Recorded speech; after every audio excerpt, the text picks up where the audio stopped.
Hi, Dick Keenan, Keller Williams Realty. I'm here at a perfectly good house. I'm talking with Keith Vreeken of Professional Home Services. And Keith, you're going to do an inspection today? I am. And what are the 6 things you're kind of focusing on? As home inspectors, we look for specific construction defects within the 6 major systems: structural integrity, electrical, plumbing, heating and cooling, roof, and the fireplace and chimney.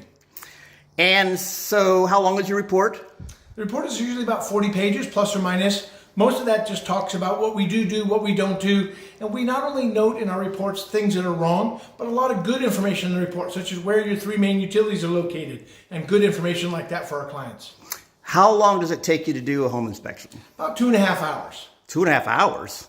So you guys get pretty detailed. Very, very detailed. All right, cool. Well, I'm going to come back in a couple of hours when Keith finishes, and hopefully this perfectly good, pretty house has a great report. So in the meantime, thanks, Keith. You're welcome. See you in a couple hours. See you soon.